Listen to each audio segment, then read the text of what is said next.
करेंगे 8259 जो हमारा प्रोग्रामेबल इंटरप्ट कंट्रोलर है उसके हमने लास्ट टर्न पे इनिशियलाइजेशन कमांड वर्ड्स जो 4 टाइप के हैं वो डिस्कस कर लिए थे।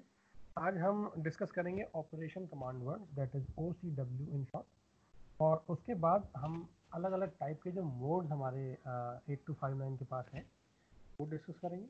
उसके बाद 8085 में उसकी इंटरफेसिंग कैसे होती है, खास तौर से अगर वो सिंगल मोड में काम कर रहा हो, सिंगल आईसी हो, या फिर अगर उसको कास्केड मोड में हमने किया है तो हम उसको कैसे, तो ये हम देखेंगे वन बाय।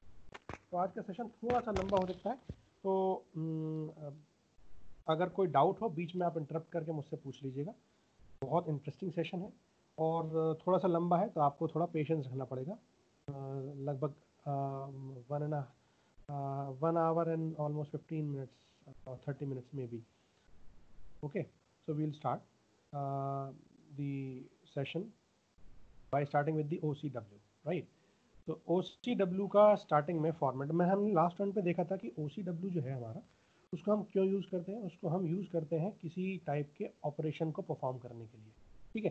तो अलग अलग टाइप के मोड्स हैं, उन मोड्स को एक्टिवेट करने के लिए एक तो हमने यूज़ करा था अपना ICW 1 और ICW 2 के थ्रू हम देख रहे थे कि हम कोई भी अगर इनिशियलाइज़ करना चाहते हैं 8259 को तो ICW के थ्रू हम इसको इनिशियलाइज़ कर सकते हैं, ठीक है।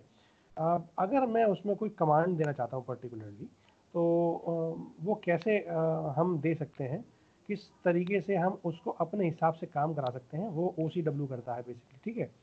तो OCW 3 फॉर्मेट से हमने देखा था लास्ट टर्न पे, OCW 1, OCW 2 और OCW 3।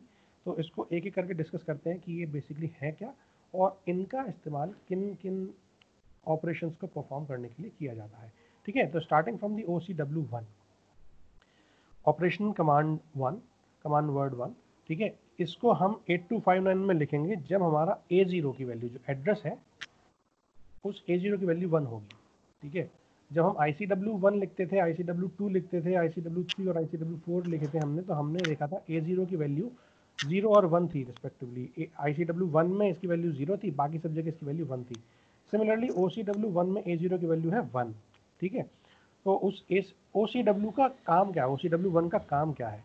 इसका काम ये है कि हम जो भी इंटरप्ट की रिक्वेस्ट होती है IR0 से लेकर के IR7, उसकी हम मास्किंग करते हैं, ठीक है। तो अगर मैं उस किसी भी इंटरप्ट की मास्किंग करना चाहता हूँ तो उसकी मास्किंग को करने के लिए मैं IR0 से लेकर के IR7 बिट की किसी भी एक पर्टिकुलर बिट की मास्किंग करना चाहता हूँ तो उसकी मास्किंग हम कर सकते हैं यूजिंग दिस OCW 1। बेसिकली है क्या, OCW 1 में हम लोग जो फॉर्मेट है उस फॉर्मेट में अगर हम देखें तो उस फॉर्मेट में हम देखते हैं कि हमारे पास जो कंट्रोल वर्ड का कमांड वर्ड का फॉर्मेट है वो 8 बिट का होता है, D0 से लेकर के D7। तो यहाँ पर हम इंडिविजुअली 8 बिट की मास्किंग कर सकते हैं, ठीक है। देखो मैंने D0, ये जो मेरा कमांड वर्ड फॉर्मेट था, D0 से लेकर के D7, ये सारी बिट्स हैं, और इसमें मैं M0, M1, M2 and so on M7। That means मेरे पास अगर टोटल 8 रजिस्टर्स हैं, 8 इंटरप्ट रजिस्टर्स हैं, तो 8 इंटरप्ट रजिस्टर्स को मास्क करने के लिए मुझे 8 इंडिविजुअल बिट चाहिए होगी। तो उस बिट को अगर मुझे देना है, प्रोग्रामर से लेना है कि मैं किस पर्टिकुलर बिट को मास्क करना चाहता हूँ तो या अनमास्क करना चाहता हूँ, that can be taken using this OCW 1, ठीक है। तो आप ध्यान से देखो, अगर मैं D0 पर देखूं तो ये है मेरा M0, इसका मतलब ये IR0 को डिनोट कर रहा है, यानी अगर IR0 की वैल्यू को मास्क करना है मेरे को तो मैं यहाँ से इसको मास्क कर सकता हूँ, ठीक है। सिमिलरली अगर मैं IR7 को मास्क करना चाहता हूँ तो मैं M7 को मास्क कर सकता हूँ। मास्क करने के लिए हमें सिंपल कुछ नहीं करना, हमें उसको 1 कर देना। यानी अगर मैं इस पर्टिकुलर M की कोई भी सीरीज़ को पर्टिकुलरली 1 कर देता हूँ, किसी बिट को पर्टिकुलरली 1 कर देता हूँ, इसका मतलब क्या है कि मैंने उस इंटरप्ट पिन की रिक्वेस्ट को मास्क कर दिया। ध्यान से देखो, a particular interrupt IRN is masked bye setting MN to 1। यानी अगर मैं IR0 की बात करता हूँ तो मुझे M0 IRN मतलब MN, अगर मैं nth बिट की बात करता हूँ तो उस करस्पॉन्डिंग बिट को मेरे को मास्क करना पड़ेगा 1। तो अगर मैं IR0 की बात करता हूँ तो मुझे M0 को मास्क करना पड़ेगा, IR3 को बात करता हूँ तो मुझे M3 को मास्क करना पड़ेगा, IR6 को मास्क करना चाहता हूँ तो मुझे M6 की वैल्यू 1 देनी पड़ेगी। क्लियर है? उसके बाद हम चलते हैं OCW 2। OCW2 को हम लिखने के लिए हमारे पास जो मिनिमम रिक्वायरमेंट है वो क्या है कि हमारा A01 होना चाहिए। A01 है तभी हम उसको 8259 में OCW2 लिख सकते हैं, अदरवाइज हम इसको नहीं लिख सकते। ठीक है, अब प्रॉब्लम आती है कि कैसे इसको यूज़ करेंगे और क्यों यूज़ करेंगे।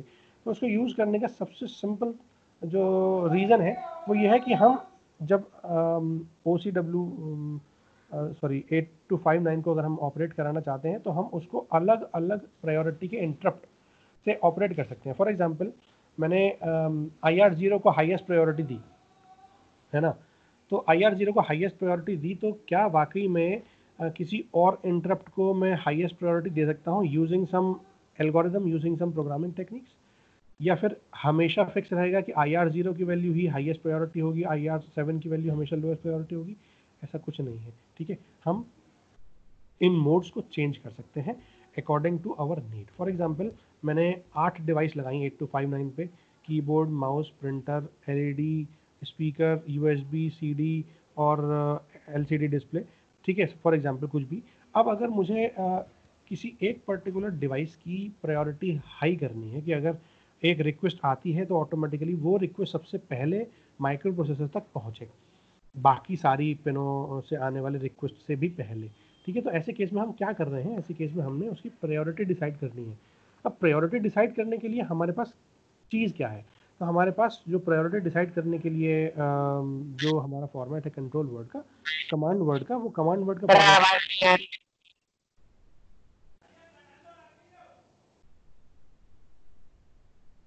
क्या कह रहे हैं बच्चों?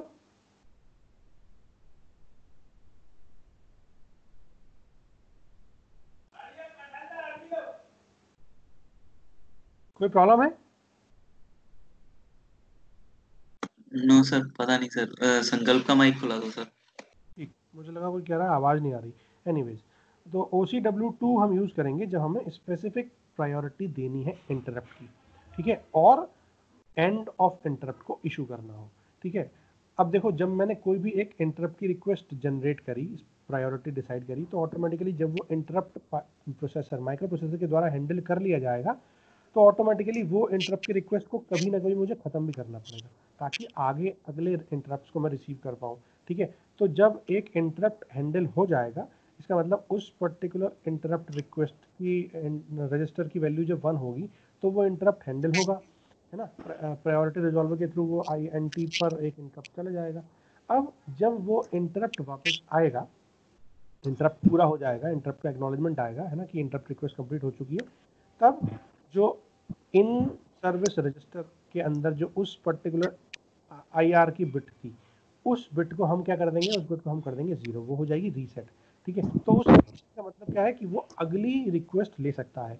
तो ये ही सेम काम एंड ऑफ इंटरप्ट करता है। ठीक है, OCW2 जो है वो इसलिए लिखा जाता है जिससे कि हम इन सर्विस रजिस्टर की उस करस्पॉन्डिंग बिट को, जिस करस्पॉन्डिंग बिट को सर्व किया जा चुका है, उसको रीसेट कर सकते हैं। ठीक है, normally a bit is set in service register whenever the corresponding interrupt is service. जब उसको सर्विस कर लिया जाता है, करना होता है, तब उसको क्या कहते हैं, उसको सेट कर देते हैं, और जब उसकी सर्विसिंग कंप्लीट हो जाती है ना, जब उस इंटरप्ट की टास्क कंप्लीट हो जाती है तो हम उसको रीसेट कर देते हैं ताकि दूसरी इंटरप्ट की रिक्वेस्ट मिल जाए। तो ये काम कौन करता है, ये करता है एंड ऑफ इंटरप्ट। ठीक है, अब इस एंड ऑफ इंटरप्ट के भी कई सारे तरीके हैं। IR को 0, 1, 2, 3 एंड सो ऑन 7 तक जितने भी हैं, इनके इंटरप्ट की प्रायोरिटी डिसाइड करने के भी कई सारे तरीके हैं, वो मोड्स हैं, तो हम at the end of the PPT उसको डिस्कस करेंगे। ठीक है, OCW को प्रोग्राम करना आसान है, कोई दिक्कत नहीं है। ठीक है, देख लेते हैं इसका फॉर्मेट क्या कहता है। फॉर्मेट ये है, फॉर्मेट के अंदर हमारे पास D4 और D3 बिट तो है, वो है 0। ठीक है, D3 और D4 बिट है 0, और हमने जो बाकी बिट दी हैं उसमें स्टार्टिंग की 3 बिट जो है L3, L2 और L1, ये मुझे बताता है कि मैं कौन से इंटरप्ट की बात करता हूँ। फॉर एग्जांपल मेरे पास टोटल 8 इंटरप्ट है, IR0 से लेकर के IR7। तो अगर मैं उनमें से कोई भी एक इंटरप्ट को की प्रायोरिटी डिसाइड करना चाहूँगा, उस पर्टिकुलर इंटरप्ट रिक्वेस्ट की प्रायोरिटी डिसाइड करना चाहूँगा कि अगर वहाँ पर एक इंटरप्ट की रिक्वेस्ट आती है तो उस इंटरप्ट की रिक्वेस्ट में बेसिकली मैं कैसे आइडेंटिफाई करूँगा कि वो कौन सा इंटरप्ट है। ठीक है, कौन सी पिन से आ रहा है, तो वो आइडेंटिफाई करने के लिए मुझे OCW2 की लास्ट वाली 3 बिटें चाहिए होंगी LSB की, ठीक है। L3, L2, L1 डिसाइड करती है कि मैं IR0 की बात कर रहा हूँ या IR7 की बात कर रहा हूँ, या 0 से लेकर के 7 कोई भी एक इंटरप्ट की बात कर रहा हूँ, ठीक है। तो अगर मेरे को 0 करना है तो L3, L2, L1 तीनों 0 हो जाएंगे। अगर मैं 7 की बात करता हूँ तो 1 1 1 हो जाएगा। अगर मैं 4 की बात करता हूँ तो 1 0 0 हो जाएगा। अगर मैं 3 की बात करता हूँ तो 0 1 1 हो जाएगा, एंड सो ऑन।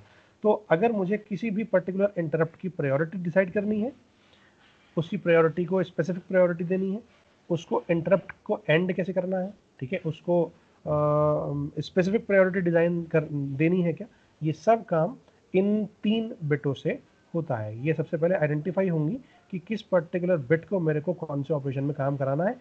तो वो जो बिट सेलेक्ट होगी वो बिट सेलेक्ट होगी इन 3 पिनों के द्वारा, ठीक है। ये 3 पिन उस बिट को पर्टिकुलरली उस इंटरप्ट की रिक्वेस्ट को सिलेक्ट करेंगी कि कौन से वाले इंटरप्ट की रिक्वेस्ट आ रही है, 0 1 2 and so on up to 7, ठीक। अब बात आती है RSL और EOI। EOI आपको पता है एंड ऑफ इंटरप्ट कमांड। अगर मैं एंड ऑफ इंटरप्ट कमांड दूंगा तो एंड ऑफ इंटरप्ट करने के हमारे पास कई सारे तरीके हैं।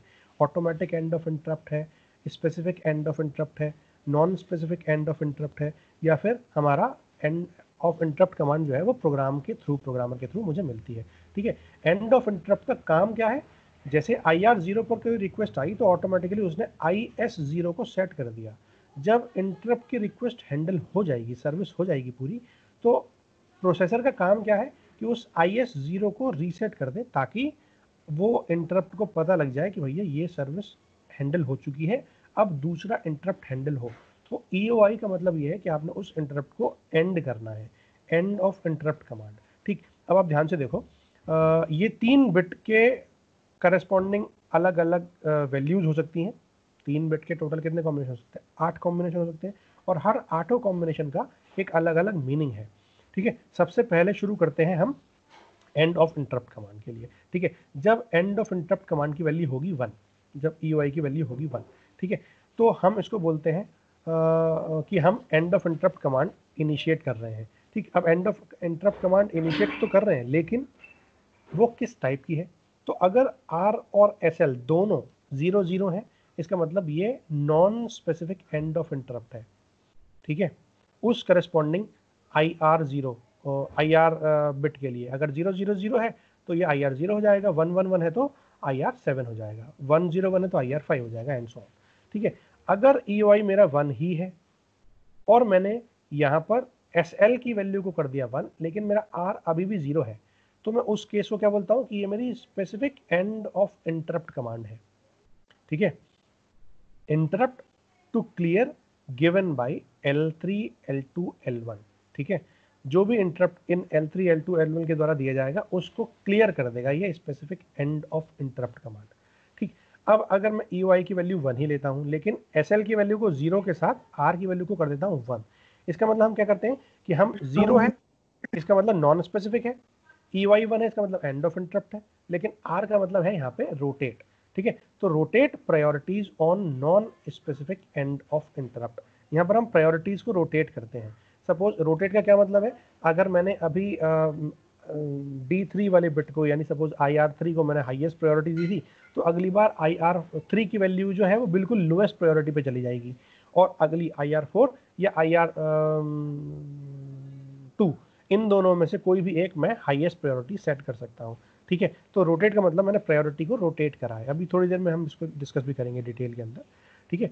अगर EOI की वैल्यू 1 है और R और L दोनों ही 1 है, R और SL दोनों ही 1 है, तो हम क्या बोलते हैं, रोटेट प्रायोरिटी, R का मतलब रोटेट तो हो ही रहा है ना, स्पेसिफिक EOI कमांड, S का मतलब स्पेसिफिक, EOI का मतलब EOI, तो rotate priority on specific EOI command, ठीक है। इसका मतलब ये है, इसका मतलब ये क्या करता है, ये उस ISR बिट को रीसेट कर देता है, ठीक है। अब अगर मैं बात करता हूँ EOI की अगर 0 है, तो EOI की 0 है, इसका मतलब ये नहीं है कि हम एंड ऑफ इंटरप्ट नहीं करेंगे, क्योंकि अगर मैं इंटरप्ट को सर्विस कर रहा हूँ तो मुझे एंड ऑफ इंटरप्ट तो देना ही पड़ेगा, ठीक है। अब देखो ध्यान से, EOI की वैल्यू यहाँ पर मैंने 0 है इन दोनों केसेस, ठीक है।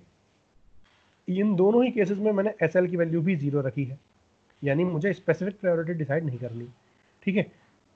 इसका मतलब क्या है, अगर मैं एंड ऑफ इंटरप्ट 0 कर रहा हूं तो मैं ऑटो EOI मोड में काम कर रहा हूं, automatic end of interrupt mode में काम कर रहा हूं, ठीक है। SL अगर 0 है इसका मतलब उसके अंदर कोई स्पेसिफिक प्रायोरिटी नहीं है, ठीक है। अब अगर मैं R की वैल्यू करता हूँ 1, तो मैं बोलता हूँ कि rotate priorities in auto EOI mode set कर दिया हमने, यानी अब priority automatic end of interrupt mode में चलेंगी और उसकी प्रायोरिटी को मैंने सेट कर दिया। फॉर एग्जांपल अगर मेरा IR3 की वैल्यू अभी हाईएस्ट प्रायोरिटी पे थी, तो अगली बार जब रोटेट करूंगा तो IR3 की वैल्यू लीस्ट प्रायोरिटी पे हो जाएगी। सपोज इसको अगर मैं प्रायोरिटी वाइज डिसाइड करूं तो मेरे पास टोटल 0 से लेकर के 7 तक टोटल 8 कॉम्बिनेशन है। तो मैंने IR3 को सबसे पहले दे रखा था कि IR3 की वैल्यू 0 है, इसका मतलब हाईएस्ट प्रायोरिटी है ना। तो जब मैं रोटेट करूंगा तो IR3 की वैल्यू हो जाएगी 7, 7 का मतलब लोएस्ट प्रायोरिटी हो जाएगी, ठीक। अब मुझे ये पता करना है कि IR2 को मैंने मैक्सिमम दिया है या IR4 को मैंने मैक्सिमम दिया है, ठीक है। तो अब ये rotation automatic end of interrupt mode में मैंने सेट कर दिया using this R equals to 1। और अगर मैं इस रोटेशन को auto end of interrupt mode में रीसेट करना चाहता हूं या क्लियर करना चाहता हूं, तो मैं इस R की वैल्यू को क्या कर दूं, 0 कर दूं, ठीक है। उसके बाद बचती हैं दो और कमांड। अगर आप ध्यान से देखो तो मैंने EOI को कर दिया 0, ठीक है, EOI को कर दिया 0, ठीक। इसका मतलब ऑटोमेटिक एंड ऑफ इंटरप्ट वाला ही मोड होना चाहिए, लेकिन EOI मेरा 1 है, इसका मतलब ये specific end of interrupt command को लेकर के जाएगा। अब इनमें दो चीज़ें हैं। अगर मैं R की वैल्यू करता हूँ 1, इसका मतलब मैंने प्रायोरिटी सेट कर दी, इसने ISR बिट को रीसेट नहीं करा, मैंने प्रायोरिटी उस बिट की सेट कर दी। रीसेट करने का क्या मतलब है कि ISR बिट अगर रीसेट हो गई तो बाय डिफॉल्ट वो अगली रिक्वेस्ट वो नहीं लेगा, ठीक है। मतलब उसकी रिक्वेस्ट अब हैंडल हो चुकी है। लेकिन अगर मैंने उसकी प्रायोरिटी डिसाइड कर दी, इसका मतलब अगर उस चिप पर 8 की 8 अलग अलग डिवाइसेस आ रही हैं, तो ऑटोमेटिक एंड ऑफ इंटरप्ट क्या करता है, ऑटोमेटिक एंड ऑफ इंटरप्ट उस इंटरप्ट की सीक्वेंस को एंड कर देता है और ISR बिट को कर देता है 0। लेकिन अगर मुझे ऑटोमेटिक एंड ऑफ इंटरप्ट नहीं करवाना, मैं चाह रहा हूँ कि मैं अगर 8 डिवाइस कनेक्ट कर रखी है तो उसकी प्रायोरिटी डिसाइड करूँ कि पहले किस रिक्वेस्ट को मेरे को हैंडल करना है। तो पहले एक रिक्वेस्ट को हैंडल करा, उसके बाद उसने दूसरी प्रायोरिटी को देखा, उसके बाद उसने तीसरी प्रायोरिटी को देखा, एंड सो ऑन, जब तक कि वो धीरे धीरे करके अपनी प्रायोरिटी सबसे लास्ट प्रायोरिटी वाली बिट को भी सर्विस ना दे दे, तब तक वो प्रायोरिटी वो एंड ऑफ इंटरप्ट नहीं होगा। तो इस EOI को अगर मैं 0 करता हूँ, इसका मतलब ऑटोमेटिक या स्पेसिफिक एंड ऑफ इंटरप्ट नहीं होना है। कब तक, जब तक कि मैंने उसकी सारी प्रायोरिटीज़ को सेट करने के बाद उनकी सारे इंटरप्ट पिन को हैंडल नहीं कर लिया, ठीक है। तो ये रीसेट नहीं करता है ISR बिट को, इसका मतलब उस पर्टिकुलर इंटरप्ट की रिक्वेस्ट को वो हैंडल करता रहेगा, उसकी प्रायोरिटी चेंज कर देगा केवल, ठीक है। और अगर मैं इस R की वैल्यू 0 करता हूं उसी कॉन्फ़िगरेशन में जब मेरी SL की वैल्यू 1 है और EOI की वैल्यू 0 है, इसका सिंपल सा मतलब होता है कि वो कुछ भी नहीं करेगा, नो ऑपरेशन, ठीक है। क्योंकि रोटेट भी नहीं कर रहा, रोटेट को मैंने सेट कर दिया, एंड ऑफ इंटरप्ट भी नहीं दिया इसने, है ना। और स्पेसिफिक एंड ऑफ इंटरप्ट कैसे दे सकता है जब एंड ऑफ इंटरप्ट और रोटेट कुछ है ही नहीं, ठीक है। इसी का मतलब, इसका मतलब इसके अंदर कोई ऑपरेशन नहीं हो रहा है, नो ऑपरेशन हो रहा है, ठीक है। अब हम चलते हैं OCW3 के ऊपर। OCW3 में हम लोग देखते हैं कि क्या हमने इस मास्क को सेट करा है, स्पेशल मास्क को हमने सेट करा है या रीसेट करा है, इनेबल करा है या डिसेबल करा है, ठीक है। क्या हम उस इंटरप्ट की रिक्वेस्ट को देखने के लिए पोलिंग का इस्तेमाल कर रहे हैं, क्या हम उस इन सर्विस रजिस्टर की या फिर इंटरप्ट रिक्वेस्ट रजिस्टर की वैल्यू को रीड कर सकते हैं, ये सारा का सारा काम करता है OCW3, ठीक है। OCW3 में हमारी 3 बिट्स बाय डिफॉल्ट सेम है, D7 उसको हम चेंज नहीं करते, इट इज़ 0, D4 ये भी हम चेंज नहीं करते, इसका मतलब ये 0 है, और D3 की वैल्यू ये है 1, ठीक है। अब इस कॉम्बिनेशन में आप ध्यान से देखो, D7 0 है, D4 0 है, D3 1 है। इसके अलावा बचे मेरे पास 5 पेन, ठीक है। 5 पेन में ये जो D2 पेन है इसको बोलते हैं पोलिंग। इस पोलिंग का मतलब क्या है कि अगर ये 0 होगी तो पोलिंग होगी और अगर 1 होगी तो पोलिंग नहीं होगी, ठीक है। पोलिंग का मतलब क्या है, पोलिंग का मतलब ये है कि मैं 1 बाय 1 डिवाइसेस के पास जाकर के पूछूंगा, मतलब प्रोग्राम प्रोसेसर डिवाइस के पास जाकर के पूछेगा कि भैया तुम्हें कोई इंटरप्ट रिक्वेस्ट तो नहीं दे रखी।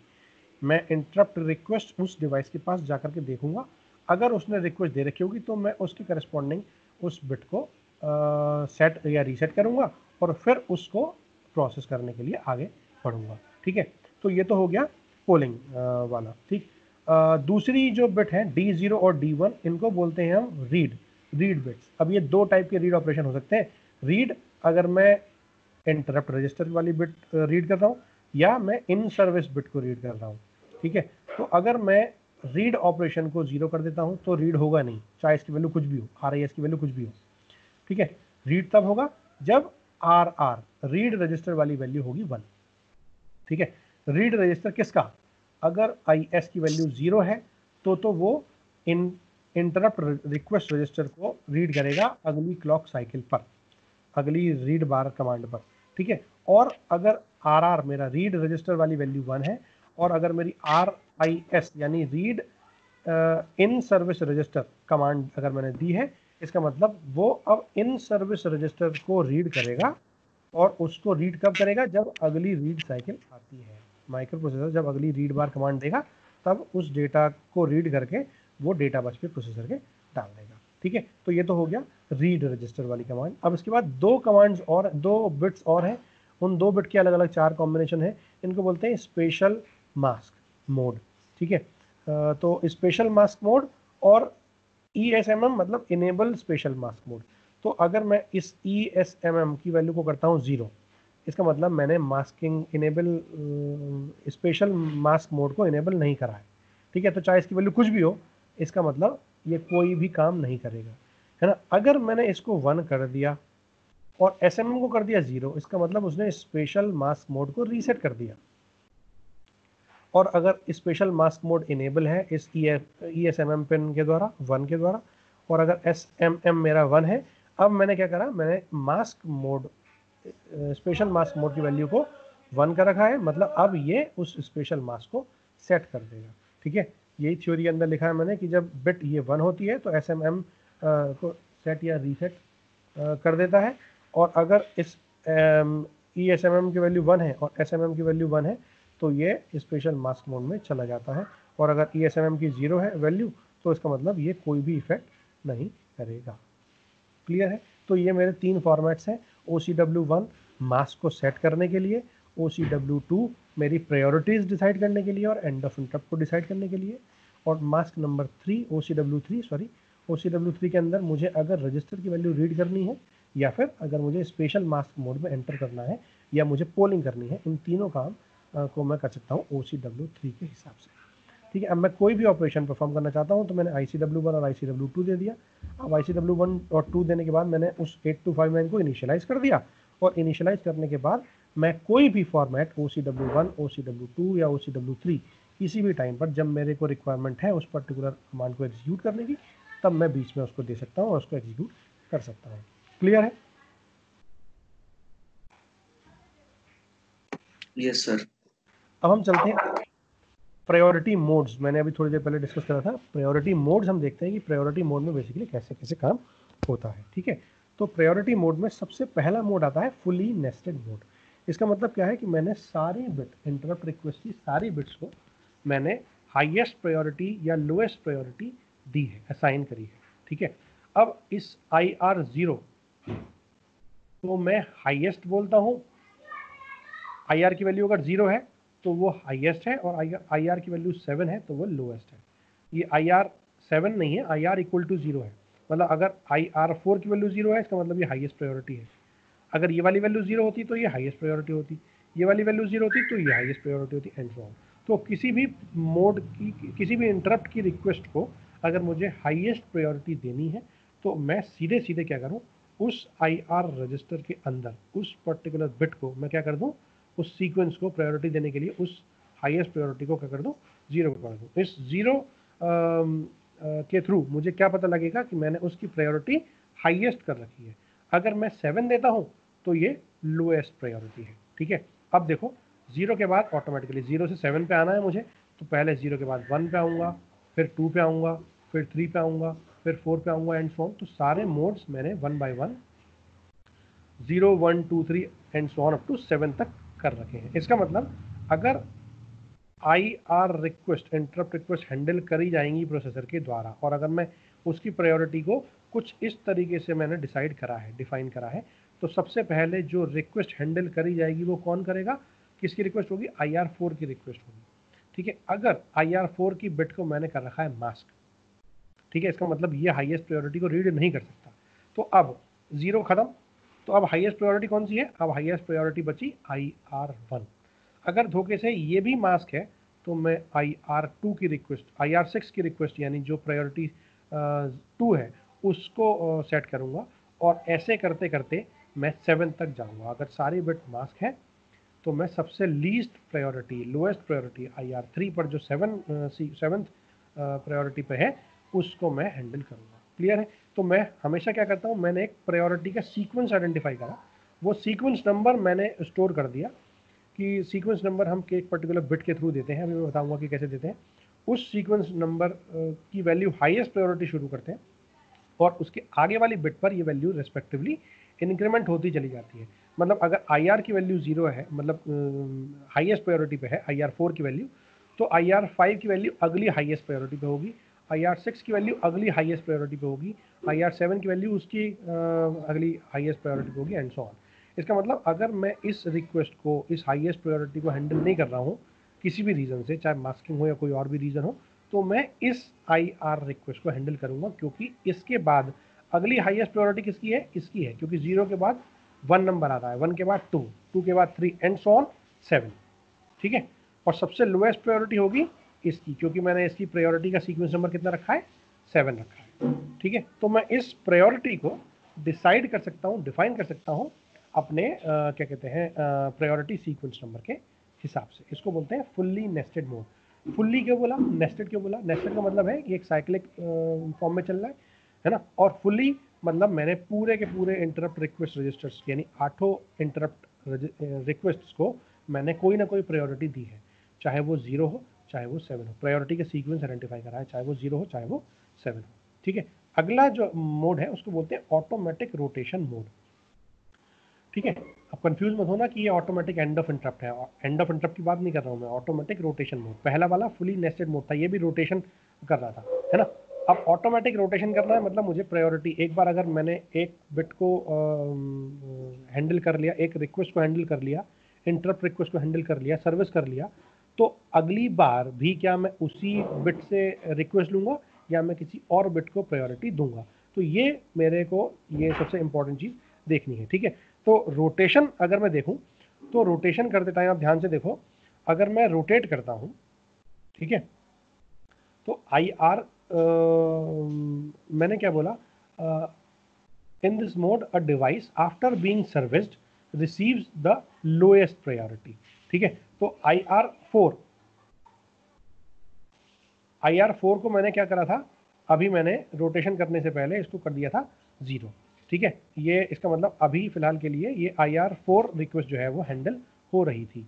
ठीक, अब जब मैं इस रिक्वेस्ट को रोटेट करूंगा, ऑटोमेटिक रोटेशन मोड में लेकर के जाऊंगा, तो ऑटोमेटिकली इसकी प्रायोरिटी को मैं क्या कर दूंगा, लीस्ट कर दूंगा, या फिर मैं जो मिनिमम प्रायोरिटी थी उसको मैं कर दूंगा हाई, है ना। तो इस 7 को मैंने कर दिया, अब ये हाईएस्ट प्रायोरिटी हो गई। ठीक है, और रेस्पेक्टिवली ये सारी की सारी एक इधर शिफ्ट हो रही है, तो automatically this IR4 will become 1। ठीक है, तो IR4 यानी जो 0 प्रायोरिटी थी, हाईएस्ट प्रायोरिटी थी, वो अब IR3 के पास पहुंच जाएगी। मैंने इसको रोटेट कर दिया। जैसे सपोज 8259 की 8 इंटरप्ट रिक्वेस्ट की पिन है, मैंने 8 को कोई ना कोई डिवाइस कनेक्ट कर रखा है, और 8 पिन को मैंने एक दे रखा है सीक्वेंस नंबर कि अगर रिक्वेस्ट आती है तो वो इस सीक्वेंस में हैंडल होगी, है ना। तो वो सीक्वेंस कैसे आइडेंटिफाई करेंगे, वो होगा इंटरप्ट प्रायोरिटी सीक्वेंस से, यानी ये जो नंबर मैंने दे रखे हैं 4 5 6 7 0 1 2 3। ठीक है, अब मुझे इसको रोटेट करना है, सीक्वेंस को रोटेट करना है बेसिकली। तो इस सीक्वेंस को रोटेट करने का क्या मतलब है, मैंने जिस बिट, जिन 3 बिट के अंदर हमने इस पर्टिकुलर IR4 या IR3 या IR5 के अंदर, 6 के अंदर, जो भी मतलब कोई भी पर्टिकुलर इंटरप्ट रिक्वेस्ट को मैंने हाईएस्ट प्रायोरिटी दी है, हाईएस्ट प्रायोरिटी सीक्वेंस नंबर दिया है यानी 0 दिया है, वो बिट मैं शुरू करके रखता हूँ। ठीक है, तो जब मैं इसको 0 दूंगा तो ऑटोमेटिकली अब रोटेट करूंगा तो IR4 जो हाईएस्ट प्रायोरिटी पे था, अब वो हाईएस्ट प्रायोरिटी जो है वो IR3 पे आ जाएगी, है ना। क्यों, क्योंकि पिछली बार IR3 पर लोएस्ट प्रायोरिटी थी, तो अब मैं इस वाले लोएस्ट को कर दूंगा हाईएस्ट प्रायोरिटी यानी IR4। 3, ठीक है। तो ये ऑटोमेटिक रोटेशन मोड हो जाएगा। इसका मतलब अब अगली बार जब होगा तो IR2 देखो, IR2 पे 7 है, यानी लोएस्ट प्रायोरिटी पे है। तो जब मैं अगली बार रोटेट करूंगा तो ये अब अगली बार 0 हो जाएगा। This IR1 will become 7, this will become 6, this will become 1, 2, 3, 4 and 5, ठीक है। तो ऑटोमेटिकली हो क्या रहा है, मैं हर बार पहले मैंने IR4 को सर्विस करा, फिर मैंने IR3 को सर्विस करा, फिर मैंने IR2 को सर्विस करा, अगली बार मैं IR1 को सर्विस करूंगा, अगली बार मैं IR0 को रिक्वेस्ट को हैंडल करूंगा एंड सो ऑन। तो मैं सारे इंटरप्ट की रिक्वेस्ट को 1 by 1 प्रायोरिटी देता जाऊंगा एक एक इंटरप्ट को हैंडल करने के बाद। इसको बोलते हैं ऑटोमेटिक रोटेशन मोड, ठीक है। अगला आता है हमारा specific rotation mode. Specific rotation mode में हमने देखा था OCW2 के अंदर हम स्पेसिफिक रोटेशन कमांड को इनेबल और डिसेबल कर सकते हैं, ठीक है। तो ये देखा जाए तो बिल्कुल सिमिलर ही है ऑटोमेटिक रोटेशन मोड में, एक्सेप्ट दैट जो यूजर है, जो प्रोग्रामर है, वो किसी भी IR की लोएस्ट प्रायोरिटी को डिसाइड कर सकता है। अगर मैं ऑटोमेटिक रोटेशन मोड की बात करता हूं तो मुझे पता है IR7 पर IR4 पर अगर सपोज 7 था तो अगली बार IR4 पर 0 होगा, मतलब हाईएस्ट प्रायोरिटी होगी, ठीक है। लेकिन अगर मैं स्पेसिफिक रोटेशन मोड में जाऊंगा, इसका मतलब क्या है कि मैंने एक फिक्स टर्मिनल कर दिया कि मेरे को इस रिक्वेस्ट को ही लोएस्ट प्रायोरिटी देनी है, ठीक है। तो उस रिक्वेस्ट को लोएस्ट प्रायोरिटी सेट करने के लिए मैं स्पेसिफिक रोटेशन कमांड का इस्तेमाल करूंगा, ठीक है। अब जैसे IR5 को मैंने प्रोग्राम करा बॉटम प्रायोरिटी डिवाइस के अंदर, तो IR6 को ऑटोमेटिकली हम क्या कर देंगे, हाईएस्ट कर देंगे। देखो अगर मैं IR5 को 7 कर दूं तो ऑटोमेटिकली IR6 जो है वो हाईएस्ट, इस स्पेसिफिक रोटेशन कमांड का सिग्निफिकेंस है, ठीक है। इसको हम सॉफ्टवेयर कंट्रोल वर्ड के थ्रू, मतलब कंट्रोल वर्ड के थ्रू OCW2 के अंदर हम इसको सेट या रीसेट या चेंज अपडेट कर सकते हैं, ठीक। अब ध्यान देने वाली बात यह है कि इसमें हम EOI को इंडिपेंडेंटली एग्जीक्यूट कर सकते हैं, इंडिपेंडेंटली कि अगर मैं एंड ऑफ इंटरप्ट को ऑटोमेटिक चलाना चाहूँ या सारे के सारे रिक्वेस्ट हैंडल करने के बाद एंड ऑफ इंटरप्ट को एग्जीक्यूट करना चाहूँ, तो इसको हम कुछ भी कर सकते हैं। फॉर एग्जांपल अगर मैं specific end of interrupt command चाहता हूँ OCW2 के अंदर, तो हमने OCW2 के फॉर्मूले में देख लिया कि R की वैल्यू 1 होनी चाहिए, SL की वैल्यू 1 होनी चाहिए और EOI की वैल्यू 1 होनी चाहिए। तो L1 से लेकर के L3 जो 3 बिट थी, उसकी बिट को उस बिट में सपोज 000 है, फॉर एग्जांपल 000, इसका मतलब मैं IR0 की बात कर रहा हूँ। तो अगर मैं ऐसा करता हूँ तो IR लेवल उसको बॉटम प्रायोरिटी मिल जाएगी, मतलब 7 प्रायोरिटी मिल जाएगी। इसका मतलब क्या हुआ, अगर मैं R की वैल्यू 1, SL की वैल्यू 1 और EOI की वैल्यू 1 करता हूँ तो and of interrupt, specific end of interrupt करने के बाद L1, L2, L3 यानी 000 अगर है तो इसका मतलब IR0 जो है वो बॉटम प्रायोरिटी, मतलब IR0 का प्रायोरिटी सीक्वेंस 7 सेट हो जाएगा, ठीक है। इसकी प्रायोरिटी लीस्ट हो जाएगी। लेकिन कब, जब rotate on specific EOI command, यानी जब OCW2 के अंदर ये वाली वैल्यूज रिस्पेक्टिवली 111 होंगी तब, ठीक है। अगला मोड आता है पोल कमांड। हमने स्टार्टिंग में देखा था OCW3 के अंदर हम लोग पोल कमांड देखते हैं। अब पोल कमांड में बेसिकली होता क्या है, अब जरा इसको ध्यान से सुनना। फॉर एग्जाम्पल मेरे पास एक प्रोसेसर है, प्रोसेसर से मैंने क्या करा, मैंने 8259 IC लगाई और इस 8259 नहीं भी लगाई, अगर मैं कोई भी इंटरप्ट की रिक्वेस्ट हैंडल करना चाहता हूँ किसी भी पर्टिकुलर पिन के थ्रू, तो बेसिकली मैं क्या करूँगा, मैं ये बोलूँगा कि भैया मैं यानी as a CPU, as a processor, हर इंटरप्ट रिक्वेस्ट को सुपरवाइज कर रहा हूँ कि भैया तुमने मुझसे कुछ पूछा तो नहीं, इंडिविजुअली पूछ रहा हूँ जा करके, ठीक है। अब अगर मैं इंडिविजुअली पूछ रहा हूँ जाकर के, इसका मतलब मैं उनको सुपरवाइज कर रहा हूँ। जैसे ही वो मुझसे कुछ पूछेगा या जैसे ही मैं उसके पास जाऊँगा, वैसे ही वो मुझे बताएगा कि भैया मैं आपसे कुछ पूछ रहा था या नहीं पूछ रहा था, मतलब मुझे आपको कुछ काम करने के लिए देना है या रिक्वेस्ट करनी है या नहीं करनी है, ठीक है। ये तब हुआ जब प्रोसेसर ने इंडिविजुअल डिवाइस से पूछा। सपोज मेरे पास नंबर ऑफ डिवाइसेस ज़्यादा है, तो क्या मेरे लिए फीजिबल है कि मैं हर एक डिवाइस के पास जा करके पूछूं। फॉर एग्जांपल मैं अगर क्लास में पढ़ा रहा हूँ, मेरी क्लास में 60 बच्चे हैं, ठीक है। उन 60 बच्चों में क्या मैं इंडिविजुअली ये पूछ सकता हूँ हर एक से कि भैया हाँ तुम्हें कुछ प्रॉब्लम है, तुम्हें कुछ प्रॉब्लम है, तुम्हें कुछ प्रॉब्लम है। अगर मैं पूछूंगा तो ये फीजिबल नहीं होगा ना, because unnecessary, it will take time. और जितना टाइम ये ज़्यादा लेगा उतना ही मेरे को उस सीपीयू के टाइम को मैं किसी और इफेक्टिव जगह पर इस्तेमाल नहीं कर पाऊंगा। ऐसे केस में पोल कमांड का एक डिसएडवांटेज है, वो यही है कि अगर मैं सारी डिवाइसेस के पास, सारे कनेक्शन के पास जा करके इंडिविजुअली पूछूंगा कि भैया तुम्हें कुछ प्रॉब्लम तो नहीं है, तुम्हें कुछ डेटा प्रोसेस तो नहीं कराना, तुम्हें कुछ इंटरप्ट की रिक्वेस्ट हैंडल तो नहीं करानी मुझसे, ठीक है, अगर मैं ऐसा करूँगा तो unnecessary it will take the timing which is most important for processor, क्योंकि वो उस टाइम पे कुछ और काम कर सकता था, लेकिन उसने क्या करा, उसने इंडिविजुअली सब एक डिवाइसेस से पूछा।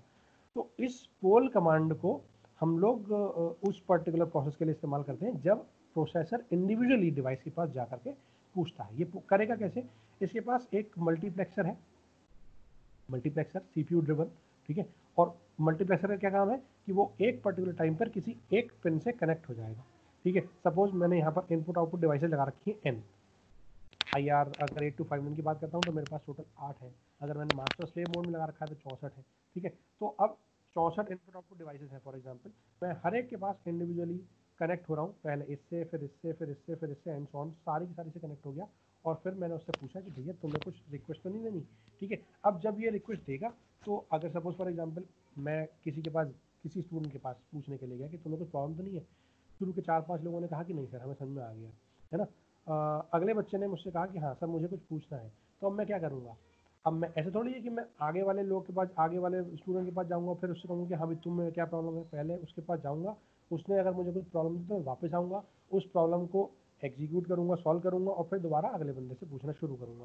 तो ये पोल कमांड है। अब अगर एक डिवाइस, एक इनपुट आउटपुट डिवाइस अगर एक प्रॉब्लम जनरेट करती है, तो वो प्रॉब्लम जनरेट करने के बाद बेसिकली वो डिवाइस कहीं पर डेटा स्टोर करेगी कि उसको किस टाइप की प्रॉब्लम है, कहाँ से, कौन से इनपुट आउटपुट डिवाइस से वो रिक्वेस्ट आ रही है, किस टाइप की वो रिक्वेस्ट है, मुझे क्या करना है and so on.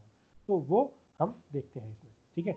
Pole mode में इन जो INT पिन है वो आउटपुट फंक्शन की तरह काम करती है, जैसे कि बाकी सारी उसमें करती है, लेकिन इसको हम सिंपल ये बोल सकते हैं कि हमने उस INT IR1 IR2 को इंडिविजुअली करेक्ट नहीं करा है, उसकी मास्किंग कर दी है, मतलब वो प्रोसेसर तक नहीं जा रही है, वो खुद से नहीं जा रही है, प्रोसेसर उसके पास खुद आ रहा है, वो खुद पूछेगा डिवाइस से कि हाँ भाई तुम्हें कुछ प्रॉब्लम तो नहीं है, कुछ पूछना तो नहीं है, ठीक है।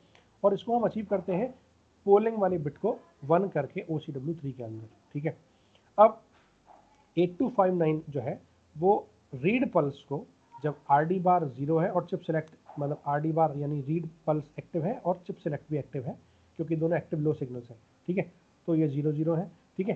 तो इंटरप्ट को एक्नॉलेज करेगा, और इंटरप्ट को एक्नॉलेज करने के बाद उस particular interrupt in service bit ISR register जो था उस पर्टिकुलर रिक्वेस्ट के करस्पॉन्डिंग IS बिट को सेट कर देगा, अगर उसके कोई रिक्वेस्ट जनरेट करता है, और अगर नहीं करता है तो नहीं, ठीक है। और उसके साथ साथ उसकी प्रायोरिटी को भी रीड करेगा।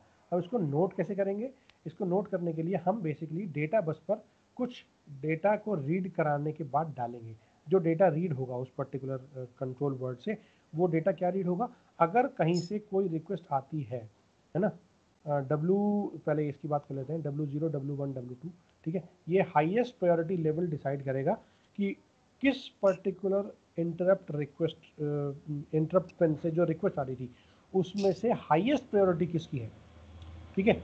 तो सपोज मैं एक चिप से 8 डिवाइस कनेक्ट करी है, तो 8 में से सपोज चौथी पिन की हाईएस्ट प्रायोरिटी है, तो मैं क्या कर दूंगा, मैं D2 को कर दूंगा 1, और D1 को कर दूंगा 0, और D0 को कर दूंगा 0। इसका मतलब इस फोर्थ पिन यानी फोर्थ डिवाइस की IR4 की हाईएस्ट प्रायोरिटी है। उन सारी रिक्वेस्टिंग सर्विस में से हाईएस्ट प्रायोरिटी सीक्वेंस मैंने किसको दिया है, 4 नंबर की बिट को दिया है, ठीक है। तो W0 W1 W2 ये बेसिकली प्रायोरिटी डिसाइड करती है कि मैंने कौन सी बिट को हाईएस्ट प्रायोरिटी दी है, ठीक है। और D7 ये 1, ये 1 क्यों है, ये 1 इसलिए है क्योंकि मैंने इंटरप्ट वहाँ पर देखा, किसी ने मुझसे प्रॉब्लम करी, तो मैंने क्या करा, मैंने उसको एक पेन और पेपर पर लिख लिया, है ना, कि इसकी रिक्वेस्ट क्या थी, इसका प्रायोरिटी सीक्वेंस क्या था, और उसको सीक्वेंस देने के बाद मैंने ये चेक करा, क्योंकि D7 की वैल्यू 1 है, इसका मतलब उस पर्टिकुलर पेन से मेरे को एक रिक्वेस्ट मिली है ना, तो मैंने D7 को कर दिया 1, क्योंकि यहाँ पर एक रिक्वेस्ट मिली है, ठीक है। अब ये यूजफुल कभी कभी यूज़फुल भी है, देखा जाए तो ये यूज़फुल नहीं है क्योंकि इसके अंदर हम अननेसेसरी टाइम कंज्यूम कर रहे हैं। लेकिन अगर मैं इसको ध्यान से देखूं तो मुझे प्रोसेसर का INTA बार सीक्वेंस जनरेट करने की कोई रिक्वायरमेंट नहीं है। क्यों? क्योंकि मैं ये कमांड वर्ड खुद ही रीड कर रहा हूँ। ठीक है, तो मैं CPU के पास नहीं जा रहा, CPU से नहीं कह रहा कि भाई तुम INTA बार सीक्वेंस जनरेट करो ताकि ISR का एड्रेस मुझे पता लग जाए। मैंने डायरेक्टली उसकी रीड उसका सीक्वेंस, उसका डेटा वर्ड रीड कर लिया। ठीक है, तो इससे क्या हुआ, इससे जो प्रोसेसर के पास जो इंस्ट्रक्शंस जो स्टोर थे मेमोरी के अंदर, वो मेमोरी स्पेस मेरे पास बच गई। ठीक है, दूसरा अगर मैं देखूं तो प्रायोरिटी के टोटल मेरे पास कितने लेवल्स हैं, मेरे पास IR एक रजिस्टर है, उसके अंदर 8 रजिस्टर्स ही हैं। तो प्रायोरिटी लेवल मेरे पास कितने हैं? मैक्सिमम 8 है, 0 से लेकर के 7 तक। लेकिन अगर मैं चाहता हूँ कि मैं इन प्रायोरिटी लेवल्स को बढ़ाना चाहूँ, है ना, मैं सारे के सारे मास्टर स्लेव मोड में काम कर रहा हूँ, मुझे पता है 8259 64 इंटरप्ट्स को हैंडल कर सकता है एक टाइम पे। तो क्यों ना मैं ऐसा करूँ कि 64 के 64 इंटरप्ट्स को मैं कोई ना कोई प्रायोरिटी दे दूँ। तो अगर मैं इंडिविजुअली प्रायोरिटी मोड में, मास्टर स्लेव मोड में काम कराऊंगा तो ये पॉसिबल नहीं हो पाएगा। लेकिन उसको पॉसिबल करने के लिए मेरे पास एक तरीका है। वो तरीका ये है कि मैंने सीधे सीधे क्या करा, मैंने इस पोल मोड का इस्तेमाल करा। पोल मोड में मैंने इन प्रायोरिटी लेवल्स को 64 तक एक्सपेंड कर दिया। ठीक है, तो क्वेश्चन एग्जाम में पूछा जा सकता है कि what do you mean by poll command, what is its advantage and what are its disadvantages। तो disadvantage आपको पता है, because it takes a good amount of time to process। हर एक इंडिविजुअल डिवाइस के पास जा करके वो पूछेगा कि भाई तुम्हें क्या प्रॉब्लम है, और फिर उसका एक कंट्रोल वर्ड लिखेगा, है ना। ये कंट्रोल वर्ड लिख करके उस कंट्रोल वर्ड को कहीं ना कहीं भेजेगा। ठीक है, तो वो सारी प्रोसेस टाइम इन्वॉल्व करेगा, और उस प्रोसेस में, जिस प्रोसेस में मेरा प्रोसेसर कुछ ना कुछ इंपॉर्टेंट काम कर सकता था, मैंने उस काम के प्रोसेसर को मैंने इस फालतू के काम में, चेकिंग के काम में लगा लिया। तो सुपरविजन या ऑब्जर्वेशन अगर मुझे करना है तो मैं ऑब्जर्वेशन को इग्नोर कर सकता हूँ। लेकिन इस सुपरविजन का फ़ायदा क्या हुआ, अगर एक क्लास में टीचर इंडिविजुअली बच्चे के पास जा करके पूछेगा तो सबसे पहली बात क्या है, सबसे पहली बात तो ये कि वो 1 to 1 इंटरेक्ट कर रहा है, मतलब स्टूडेंट्स और टीचर के बीच में एक कोऑर्डिनेशन बैठेगा। बिल्कुल सेम उसी तरीके से मैं क्या कहते हैं, प्रोसेसर और डिवाइस के बीच में अगर कोई कोऑर्डिनेशन बिठाना चाहता हूँ कि वो इंडिविजुअली उसके पास जा करके पूछे, तो वो ठीक है। ठीक है, टीचर का काम जो पढ़ाने का है वो कंज्यूम हो रहा है, नो डाउट। प्रोसेसर का काम कुछ प्रोसेसिंग करने का है, वो कंज्यूम हो रहा है, कोई दिक्कत नहीं है। लेकिन उससे फ़ायदा क्या हो रहा है, उससे फ़ायदा ये है कि अगर मैं स्टूडेंट्स के पास जा कर के पूछ रहा हूँ तो वो कुछ ना कुछ अपनी पर्सनल प्रॉब्लम जो वाकई में उन्हें समझ में नहीं आई या किसी हिचकिचाहट की वजह से नहीं पूछना चाह रहे थे, वो भी पूछ सकते हैं, है ना। अगर मैं इंडिविजुअली एक एक प्रोसेसर रिक्वेस्ट के पास जाऊँगा, एक एक डिवाइस के पास जाऊँगा, तो हो सकता है उसकी हाईएस्ट प्रायोरिटी हो या लोएस्ट प्रायोरिटी हो। अगर हाईएस्ट है तो कोई दिक्कत नहीं हो, मेरे पास तुरंत आ जाएगी। अगर लोएस्ट है और मैंने क्या करा, लोएस्ट के बाद मैंने उसको ऑटोमेटिक या स्पेसिफिक रोटेशन मोड में लगा दिया, है ना, इसका मतलब मैं उस डिवाइस तक पहुंच ही नहीं पा रहा। तो ऐसे पोल कमांड के थ्रू मैं उस डिवाइस पर भी पहुंच सकता हूँ। ठीक है, लेकिन डिसएडवांटेज क्या है, सॉरी एडवांटेज क्या है। एडवांटेज एक तो यही हो गई कि मैं उस इंडिविजुअल डिवाइस तक पहुंच सकता हूँ।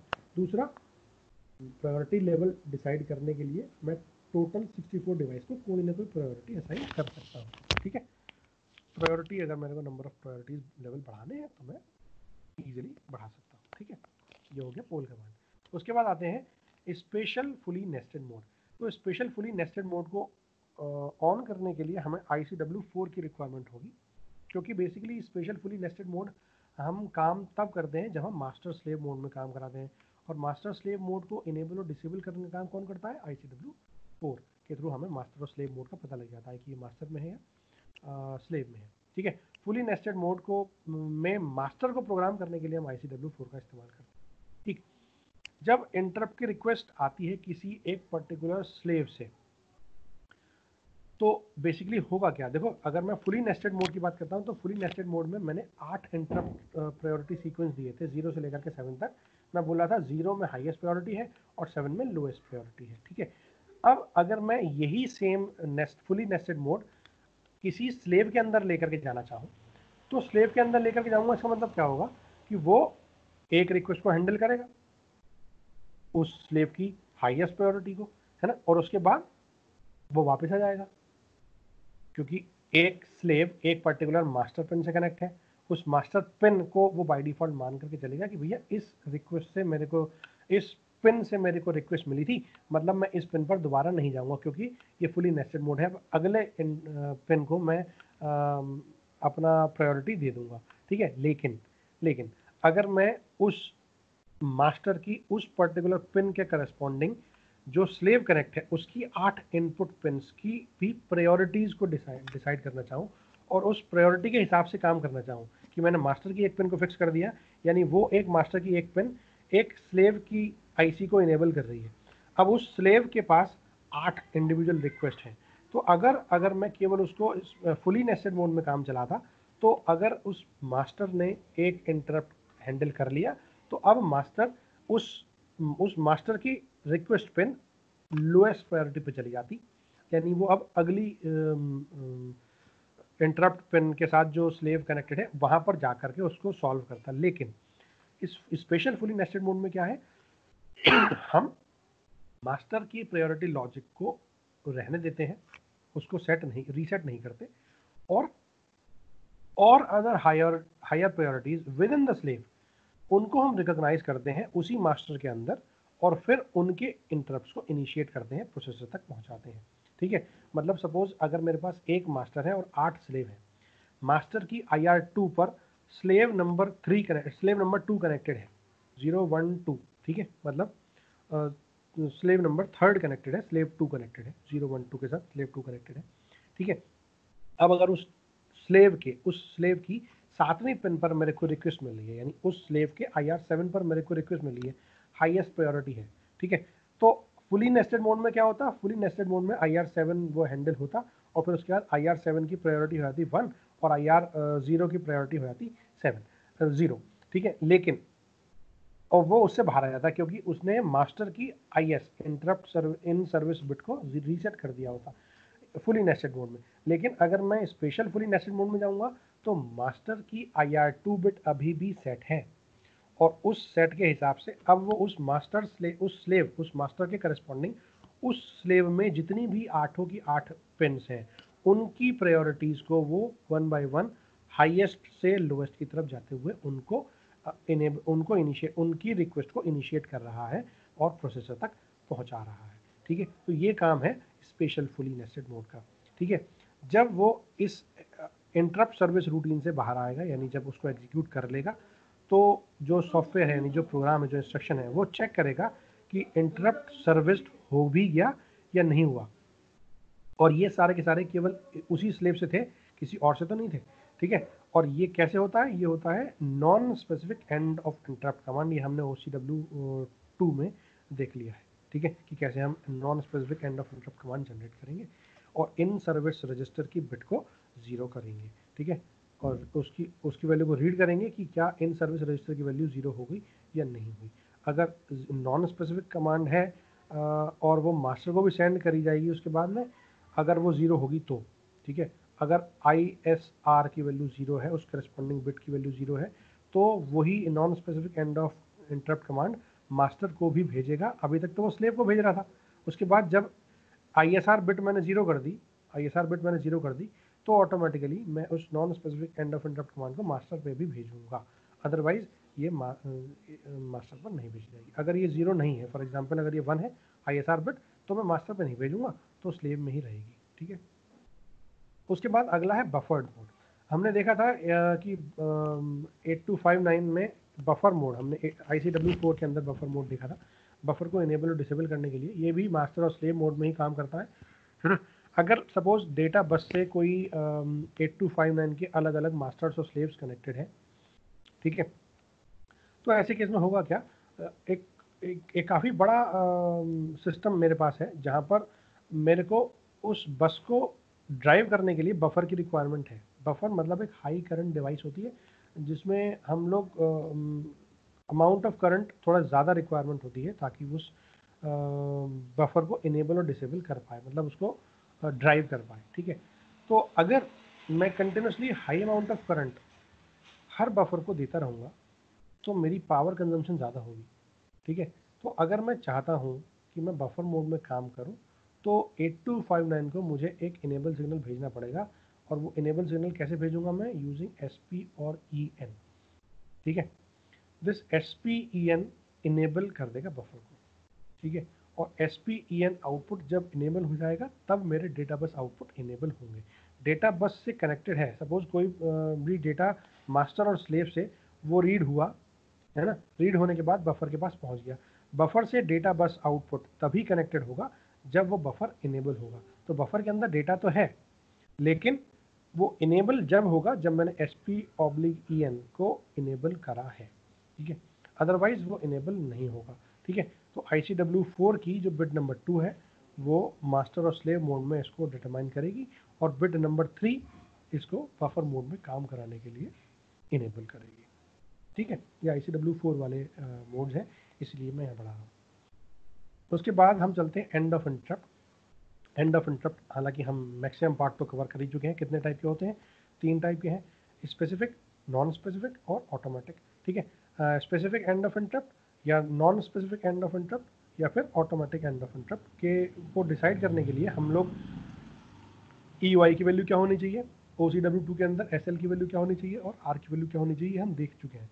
ठीक है, तो डिपेंडिंग ऑन कि मेरी EUI कमांड के अंदर स्पेसिफिक है या नॉन स्पेसिफिक है, कि मुझे कास्केड मोड में काम करना है या फिर नॉर्मल मोड में काम करना है, उसके हिसाब से मैं EUI कमांड को जनरेट करता हूँ। बेसिकली अगर मैं and of interrupt command generate करता हूँ तो and of interrupt command generate करने के पीछे लॉजिक क्या है, लॉजिक मैं बता चुका हूँ। लॉजिक वही है जो, अगर सपोज मैंने किसी इंटरप्ट रिक्वेस्ट की को हैंडल करा किसी पर्टिकुलर बिट से।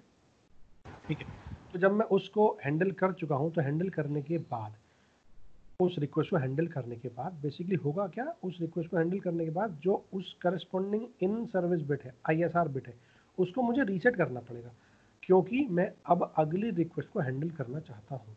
जब तक कि वाली बिट 1 रहेगी तब तक मैं किसी और इंटरप्ट रिक्वेस्ट पर जा ही नहीं सकता, क्योंकि अभी मैंने उसको सर्विस नहीं करा है। इसका मतलब ये होगा। ठीक है, तो अगर मुझे उस ISR को 0 करना है, रीसेट करना है, तब मैं EOI कमांड का इस्तेमाल करूँ। ठीक है, तो अगर मैं कास्केड मोड में हूँ तो मुझे 2 बार इनेबल करना पड़ेगा, एक बार मास्टर को और एक बार स्लेव के लिए। ठीक है, स्लेव को एंड ऑफ इंटरप्ट करने के लिए सबसे पहले मैं स्लेव को इंटरप्ट करूँ, एंड करूँगा, स्लेव के इंटरप्ट को एंड करूँगा, उसके बाद में मास्टर के इंटरप्ट को एंड करूँगा। ठीक है, सपोज एक मास्टर से 8 स्लेव कनेक्टेड है, सपोज IR2 से मास्टर के IR2 से स्लेव नंबर 2 कनेक्टेड है। ठीक है, अब उस स्लेव नंबर 2 के अंदर सपोज IR5 पर मेरे को रिक्वेस्ट आ रही है, तो IR5 मैंने हैंडल करा। ठीक है, अब मैं चेक करूँगा कि वो स्पेशल फुली नेस्टेड मोड में है क्या। अगर हाँ, इसका मतलब मैं उसी स्लेव के अंदर हूँ और किसी और इंटरप्ट पिन की रिक्वेस्ट को हैंडल करना चाह रहा हूँ, और अगर नहीं है तो मैं वहाँ पर एंड ऑफ इंटरप्ट दूंगा। अब वो दोबारा स्लेव पर पहुँच जाएगा, स्लेव देखेगा कि अब कौन से वाले, सॉरी मास्टर देखेगा कि वो कौन से वाले इंटरप्ट पिन को हाईएस्ट प्रायोरिटी दे करके उस इंटरप्ट की रिक्वेस्ट को हैंडल करें। ठीक है, तो ये थ्योरी है। OCW2 के अंदर कैसे हम नॉन स्पेसिफिक EUI या स्पेसिफिक EUI का इस्तेमाल करते हैं वो हमें पता है। OCW2 के अंदर अगर मैं नॉन स्पेसिफिक EUI का इस्तेमाल करना चाहता हूँ, जनरेट करना चाहता हूँ, तो EUI की वैल्यू 1 करूँ, SL की वैल्यू 0 और R की वैल्यू 0, तो ये non specific end of interrupt command issue होगी। और अगर मैं specific end of interrupt command generate करना चाहता हूँ तो EUI की वैल्यू 1, SL की वैल्यू 1, S मतलब स्पेसिफिक, एंड ऑफ इंटरप्ट मतलब एंड ऑफ इंटरप्ट 1। ठीक है, और R रोटेशन नहीं करना है तो ये 0 आ जाएगा। और मैं किस पर्टिकुलर बाइनरी लेवल को सेट करना चाहता हूँ या रीसेट करना चाहता हूँ IS के अंदर, इन सर्विस रजिस्टर के अंदर, वो मैं यहाँ पर बताऊँगा।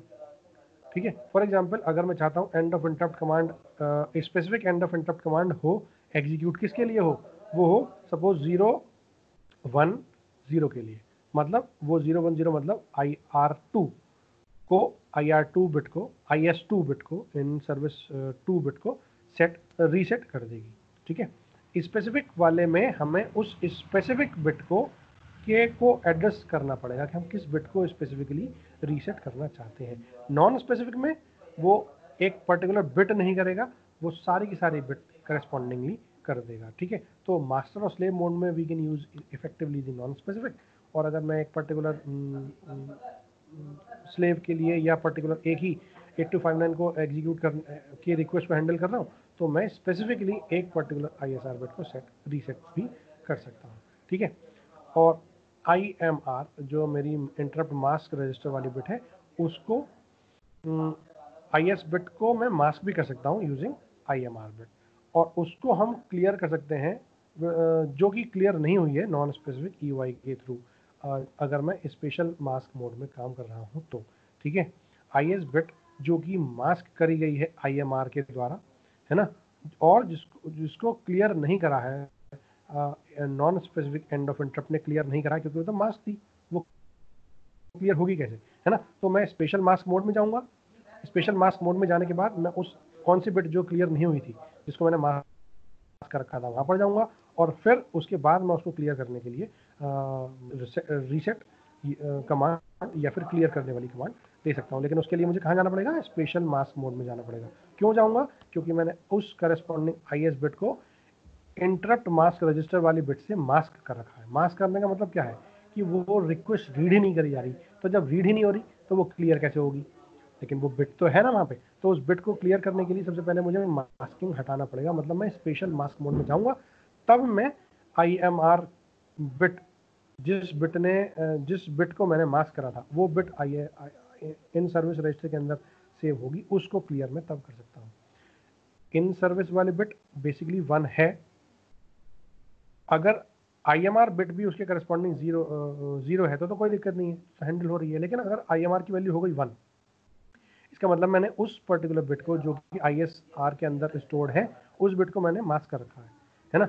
अब अगर मैं इस मास्क को हटा दूं तो ये वाली सेट हो जाएगी, मतलब ये वाला हैंडल होगा इंटरप्ट, लेकिन मुझे नहीं करना। तो मैं क्या करूँगा, मैं स्पेशल मास्क मोड में जाऊँगा, और स्पेशल मास्क मोड में जाने के बाद मैं उस IS बिट को, जो कि IMR बिट के 1 होने की वजह से डिसेबल नहीं हो, रीसेट नहीं हो पाई थी, उसको मैं रीसेट कर सकता हूँ एंड ऑफ इंटरप्ट कमांड के थ्रू। क्लियर है। उसके बाद हम चलते हैं automatic end of interrupt. Automatic end of interrupt हमने देखा था ICW4 के अंदर। अगर AEOI 1 है तो वो ऑटोमेटिक एंड ऑफ इंटरप्ट है, अगर अदरवाइज 0 है। इसका मतलब क्या है कि जैसे ही एक इंटरप्ट हैंडल होगा, है ना, वो non specific end of interrupt operation को परफॉर्म करेगा। और इस non specific end of interrupt operation का क्या मतलब है कि जैसे ही इंटरप्ट एक्नॉलेज हुआ और उसकी लास्ट वाली पल्स आई, इंटरप्ट एक्नॉलेजमेंट यानी INTA बार की जैसे ही 8085 में थर्ड पल्स आती है, इसको हम बोलते हैं एक्नॉलेजमेंट कंप्लीट हो गया, ठीक है, मतलब उसका पूरा एड्रेस वहां पहुंच गया। उस पर्टिकुलर टाइम पर 8259 क्या कर देगा, उस बिट को रीसेट कर देगा, ठीक है। और AEOI मोड हम यूज करते हैं मास्टर के को सेट रीसेट करने के लिए।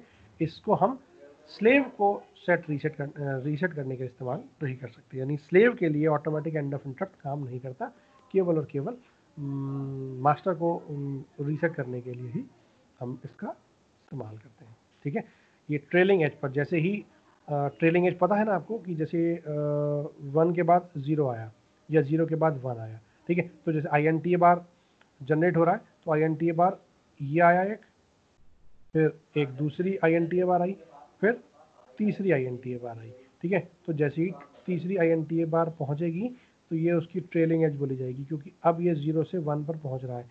इस एज पर मैं क्या कर दूंगा, 8259 मास्टर 8259 की automatic end of interrupt mode में जा करके मैं उस पर्टिकुलर बिट को रीसेट कर दूंगा, ठीक है, मतलब उस कमांड को एंड कर दूंगा। उसके बाद हम चलते हैं एज और लेवल ट्रिगर्ड मोड। एज और लेवल ट्रिगर्ड मोड हम लॉजिकली देख चुके हैं, ये मैं बता चुका हूँ कि अगर वो लेवल है मतलब वो जब यहाँ आएगा एक पर्टिकुलर लेवल पर तब वो इनेबल या डिसेबल होगा, और अगर एज है इसका मतलब वो चाहे तो यहाँ हो सकता है चाहे तो यहाँ हो सकता है। ये एज है राइजिंग एज और ये एज है फॉलिंग एज, है ना। तो उस एज ट्रिगर्ड और लेवल ट्रिगर्ड का इस्तेमाल हम यहाँ कर सकते हैं, ठीक है। Interrupt request must be removed before the EOI command is issued or CPU interrupt is enabled to prevent a second interrupt from occurring, ठीक है। ये बहुत इंपॉर्टेंट सेंटेंस है, अगर हम ध्यान से देखें इंटरप्ट की रिक्वेस्ट को हम EOI कमांड को इशू करने से पहले ही रिमूव कर दें, या फिर CPU जब इंटरप्ट को इनेबल करे तो CPU उसको इंटरप्ट को इनेबल कर दे, जिससे कि सेकेंड इंटरप्ट अगर होने से बच जाए। ठीक है, सपोज फॉर एग्जांपल मैं कंटिन्यूसली INTA बार दिए जा रहा हूँ, इसका मतलब क्या हुआ, 3 बार मैंने दिया, फॉलिंग एज पर, राइजिंग एज पर वो खत्म हो गया, है ना। अब अगर CPU ने इंटरप्ट को इनेबल कर दिया, इसका मतलब वो दूसरी इंटरप्ट की कमांड ले सकता है, तो मुझे उसको EOI कमांड पहले ही एग्जीक्यूट करनी पड़ेगी, अदरवाइज वो अगला INTA बार जनरेट नहीं कर पाएगा, और सेकेंड इंटरप्ट तो उसके बाद पहुंच जाएगा, लेकिन एक्नॉलेजमेंट नहीं दे पाएगा, क्योंकि and of interrupt command generate नहीं हुई है। तो पहले मुझे EOI कमांड जनरेट करनी पड़ेगी, तब मैं अगले इंटरप्ट को हैंडल कर सकता हूँ using edge and level trigger mode. ठीक है, ये हम ICW1 के अंदर हम 3rd नंबर के बिट है, वहाँ से LTIM को सेट या रीसेट कर सकते हैं। 1 अगर है, इसका मतलब वो लेवल ट्रिगर्ड है, 0 अगर है तो एज ट्रिगर्ड है। ठीक है, L मतलब लेवल, अगर L की वैल्यू 1 है तो लेवल ट्रिगर्ड है, और अगर L की वैल्यू 0 है, इसका मतलब वो एज ट्रिगर्ड है। ठीक, अगला चलते हैं इंटरफेसिंग। इंटरफेसिंग बहुत इंपॉर्टेंट है, और इंटरफेसिंग में हम लोग देखते हैं कि हमें बेसिकली कौन से पेन की 8259 की कौन से पेन को हमें 8085 की किस पिन से कनेक्ट करना है, वो हमें कनेक्शंस देखने हैं। ठीक है, तो ध्यान से देखो, मेरे पास सबसे पहले तो 8259 में D0 से D7 डेटा बस है, तो D0 से D7 डेटा बस को मैंने माइक्रो प्रोसेसर की D0 से D7 डेटा बस से कनेक्ट कर दिया, है ना। तो AD0 से AD7 को लैच से पहले हम डेटा बस सेपरेट कर सकते हैं, और अगर मैं लैच लगाऊंगा तो मैं आगे मुझे क्या मिलेगा, केवल और केवल एक एड्रेस बस मिलेगी। उस एड्रेस बस में केवल एक पिन A0, उसको मैंने 8259 की A0 से कनेक्ट कर दिया, बाकी सारे ओपन है, बाकी सारे को मैं कनेक्ट नहीं कर रहा हूँ। ठीक है, अब इस 8259 की INT पिन को मैंने माइक्रो प्रोसेसर की INTR पिन से कनेक्ट करा है, और INTA बार जो एक्नॉलेजमेंट आएगा वो INTA बार 8259 के पास पहुंच जाएगा। ठीक है, अब A8 to A15 को डिकोडर में भेजेंगे, और उस डिकोडर के अंदर दूसरा इनपुट होगा इनपुट आउटपुट ऑब्लिक M बार, कि वो मेमोरी रिलेटेड ऑपरेशन है या इनपुट आउटपुट रिलेटेड ऑपरेशन है। और जब ये दोनों डिकोडर में जाएंगे तो डिकोडर एक सर्किट, एक सिग्नल जनरेट करेगा, उसको बोलेंगे चिप सेलेक्ट सिग्नल, वो CS बार से कनेक्ट कर देगा। ठीक है, 8085 का राइट और रीड बार दोनों के दोनों 8259 के राइट और रीड बार से कनेक्ट हो जाएंगे। ठीक है, SP/EN बार को हम स्लेव इनेबल VCC यानी हाई पिन से कनेक्ट करेंगे। अगर मुझे इसको इनेबल करना है, मास्टर स्लेव मोड में जाना है ना, तो मास्टर में हम इसको +5 से कनेक्ट करेंगे, और स्लेव मोड में इसको ग्राउंड से कनेक्ट कर देंगे, क्योंकि तभी स्लेव मोड एक्टिव होगा, वरना ये मास्टर मोड की तरह काम करेगा। मास्टर मोड में मास्टर वाला जो 8259 है वो 8085 से कनेक्ट होगा, और बाकी सारे स्लेव जो है वो इन पिन से कनेक्ट होंगे। ये IR0, IR1, IR2 ये सारी की सारी अलग अलग डिवाइसेस हैं, जिन डिवाइसेस को मेरे को इंटरप्ट सर्विस करना है। ये क्लियर है, ये हो गई मेरी इंटरफेसिंग। ठीक है, अब इस इंटरफेसिंग में कास्केड कनेक्शन और देख लेते हैं। उससे पहले कनेक्शन जो थ्योरी है, क्योंकि अल्टीमेटली आपको थ्योरी भी समझनी है, तो वो कैसे, देखो 8259 को एक एड्रेस लाइन की रिक्वायरमेंट है, A0 लाइन को मैंने एड्रेस बस से कनेक्ट कर दिया, A0 ऑफ दी 8259 से।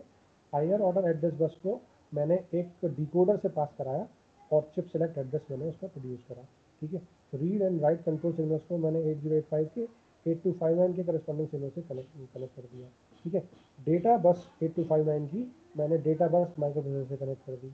SP/EN ये मास्टर स्लेव मोड में इनेबल करने के काम आती है, तो मैंने अगर मास्टर मोड में काम करना है तो इसको कर दिया पॉजिटिव, और अगर स्लेव मोड में काम करना है तो मैंने इसको कर दिया 0। ठीक है, INT 8259 की रिक्वेस्ट मैंने 8085 की INTR से कनेक्ट कर दी, और INTA बार मैंने 8259 के INTA बार से कनेक्ट कर दिया। ठीक है, अगर मैं ध्यान से देखूँ, मेरे पास 3 अभी पेन्स रह गई। ठीक है, वो लाइन्स हैं कास्केड लाइन्स। कास्केड लाइन्स को बेसिकली हम इस्तेमाल करते हैं जब हम मास्टर और स्लेव मोड में जाएंगे, है ना। अगर मैं मास्टर मोड में हूँ तो केवल एक ही 8259 यूज़ हो रहा है, तो मैं CAS012 यूज़ नहीं करूँगा। अगर मैं मल्टीपल 8259 यूज़ करूँगा तो मैं उनको यूज़ करूँगा। ठीक है, IR इनपुट्स जो 8259 के हैं उनसे मैं अलग अलग एक्सटर्नल डिवाइस कनेक्ट करूँगा। ठीक है, चाहे वो A to D कन्वर्टर हो, कीबोर्ड हो, माउस हो, प्रिंटर हो, स्पीकर हो, USB हो, CD हो, कुछ भी हो। ठीक है, जो unused input interrupt request inputs हैं उनको मैंने ग्राउंड कर दिया जिससे कि मेरे को कोई फॉल्स सिग्नल ना मिले, नॉइज़ की वजह से वो एक्टिवेट ना हो, ठीक है। और सॉफ्टवेयर पार्ट में 8259 को इनिशियलाइज़ करने के लिए मेरे को इनिशियलाइज़ कमांड वर्ड यूज़ करने पड़ेंगे, और अगर मैं किसी पर्टिकुलर ऑपरेशन में मोड करना चाहता हूँ तो मैं प्रॉपर ऑपरेशन कमांड वर्ड उसके अंदर राइट कर सकता हूँ जब मेरे को उसको राइट करना हो, जब मेरे को उस पर्टिकुलर मोड में काम कराना हो। क्लियर है। अब हम चलते हैं बहुत इंपॉर्टेंट चीज़ पे जिसको बोलते हैं कास्केडिंग। कास्केडिंग में सबसे, देखो अभी मैंने CAS पिन को कनेक्ट नहीं करा था, नहीं करा, ठीक है। अब मैं CAS पिन को कनेक्ट करूँगा, ठीक है। ध्यान से देखो, मास्टर ये वाला है 8259 और स्लेव ये वाला है, मैंने अभी केवल एक लिया है, ठीक है। तो ऑटोमेटिकली 8259 कोई भी हो, डेटा बस तो होगी, तो डेटा बस को मैं प्रोसेसर की डेटा बस से कनेक्ट कर दूंगा, ठीक है। INT से कनेक्ट हो जाएगी, INTA बार से कनेक्ट हो जाएगा, लेकिन INT जो पिन होगी वो INTR से कनेक्ट होगी, लेकिन केवल मास्टर की होगी, स्लेव की नहीं होगी, ठीक है। ऐसा नहीं है कि सारे के सारे 8259 की INT पिन को मैं INTR से कनेक्ट कर दूँ, नहीं। वो INT पिन जो है वो मास्टर की किसी इंटरप्ट रिक्वेस्ट पिन से कनेक्ट होगी, जैसे यहाँ पर दिखा रखा है मैंने IR2 से कनेक्ट, ठीक है, ठीक। अब इस IR0 और IRQ0 में कैसे आइडेंटिफाई करेंगे, तो इसलिए मैंने IR0 को यहाँ पर IR0 रखा है क्योंकि ये तो IC की पिन है, और ये इंटरप्ट रिक्वेस्ट है, इसीलिए मैंने इंटरप्ट रिक्वेस्ट को बुलाया IRQ, ठीक है। तो ये 8 इंटरप्ट रिक्वेस्ट है और ये अगली 8 इंटरप्ट रिक्वेस्ट है, टोटल 16 इंटरप्ट रिक्वेस्ट को मैंने यूजिंग 28251 कनेक्ट करा है। चिप सेलेक्ट लॉजिक वही सेम डिकोडर से इनेबल डिसेबल करने के लिए यूजिंग अलग अलग टाइप के डिकोडर इनकोडर यूज़ कर सकते हैं। A0 को मैंने A0 से कनेक्ट करा है, यहाँ पे भी और यहाँ पे भी ऑब्वियसली, ठीक है। मास्टर के SPEN को मैंने ध्यान से देखो +5 वोल्ट से कनेक्ट करा है, और स्लेव के SPEN को मैंने 0 से कनेक्ट करा है, क्योंकि ये SPEN अगर 0 होगा इसका मतलब ये स्लेव मोड में काम कर रहा है, और अगर ये +5 से कनेक्ट होगा इसका मतलब ये मास्टर मोड में काम कर रहा है, ठीक है। और ये CAS0, CAS1, CAS2 पिन को मैंने करस्पॉन्डिंगली स्लेव की CAS0, CAS1, CAS2 पिन से कनेक्ट कर दिया है, ठीक। चिप सेलेक्ट लॉजिक वही है आपके अलग अलग डिकोडर सर्किट के थ्रू, चाहे मेरे को ये स्लेव सेलेक्ट करना है, मास्टर सेलेक्ट करना है, या मेरे को स्लेव सेलेक्ट करना है, या मेरे को कोई और स्लेव सेलेक्ट करना है, उसके हिसाब से हम चिप सेलेक्ट लॉजिक डिसाइड कर सकते हैं। INTA बार ऑटोमेटिकली सब जगह कनेक्ट होगा, क्यों? क्योंकि रिक्वेस्ट ऐसा है नहीं कि यहाँ पर आएगी यहाँ से वापस जाएगी, क्योंकि यहाँ तो केवल आ ही सकती है रिक्वेस्ट, तो जाने के लिए तो हर इंटरप्ट की रिक्वेस्ट है, तो INTA बार हर IC से कनेक्ट होगा पर्टिकुलरली, ठीक है। अब इसका एक एग्जाम्पल देखते हैं, ठीक है। ये तो एक कनेक्शन हुआ सिंपल। अब ये एग्जाम्पल है, इसमें मैंने 3 8259 IC को कनेक्ट करा है, एक को मास्टर में और 2 को स्लेव में। ये मेरा मास्टर है और ये मेरी स्लेव है, ठीक है। अब आप ध्यान से देखो, 3 8259 IC हैं, एक मास्टर 2 स्लेव, ठीक है। अब इस मास्टर और स्लेव को आइडेंटिफाई करने के लिए मैंने एक एनकोडर का इस्तेमाल करा है। देखो एनकोडर में मेरे पास एड्रेस जाना चाहिए, ठीक है, एड्रेस बस, तो उस एड्रेस बस को एक एनकोडर का इनपुट इस्तेमाल कर लिया। कुछ इनपुट मैंने यहाँ ले रखे हैं, इनपुट आउटपुट ऑब्लिक एम बार एनकोडर में तो जाएगी, ठीक है। और ग्राउंड पिन को मैंने ग्राउंड पिन से कनेक्ट कर दिया, VCC कनेक्ट कर दिया, ठीक है। अब बात आती है कि मैं कैसे मास्टर को और स्लेव को कनेक्ट करता हूँ। देखो VCC तो +5 वोल्ट से कनेक्ट होगी, सारे मास्टर की भी चाहे स्लेव की, ठीक है। VCC +5 वोल्ट से कनेक्ट है, ठीक है। लेकिन अगर मैं मास्टर की पिन की बात करता हूँ तो मास्टर के लिए SP/EN बार +5 से कनेक्ट होनी चाहिए, स्लेव के लिए ये ग्राउंड से कनेक्ट होनी चाहिए। तो ग्राउंड से कनेक्ट है इसका मतलब स्लेव है, ग्राउंड से कनेक्ट है इसका मतलब स्लेव है, क्लियर है। ये भी स्लेव है और ये भी स्लेव है। ध्यान से देखो, A0 पिन, A0 पिन और A0 पिन, ये सारी की सारी 8085 की A0 पिन से कनेक्ट है, ठीक है। ध्यान से देखो, RD पिन, WR पिन, ठीक है, RD पिन और WR पिन, RD WR ये सारे प्रोसेसर के 8259, सारे 8259 से कनेक्ट है, चाहे वो मास्टर हो चाहे वो स्लेव हो। ऐसे ही INTA बार भी मेरा इन सारे मास्टर और स्लेव से कनेक्टेड है, आप यहाँ देख सकते हो, ठीक है, क्लियर है। अब आप ध्यान से देखो, अगर मैं इस INT को देखूं तो INT केवल इससे कनेक्ट है, मास्टर से। ये INT जो है ये वाला, ये पेन INT पेन बेसिकली केवल और केवल मास्टर से कनेक्ट है। पेन चेंज कर लेता हूँ ताकि आपको समझने में आसानी। देखो INT पेन ये वाली है, इस रेड कलर की पेन पर कोई भी ब्लैक डॉट नहीं है, मतलब ये केवल 8085 की INT पेन 8259 की INT पेन से कनेक्टेड है, किसी भी स्लेव से कनेक्टेड नहीं है। ठीक है, देखो नीचे कहीं भी कनेक्टेड नहीं है। और अगर आप ध्यान से देखो 8259 की INT पेन एक आई, ये कनेक्ट है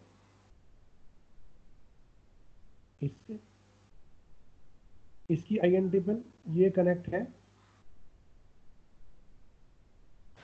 INT IR1 पे। ऐसे ही सारे अलग अलग कनेक्ट हो जाएंगे।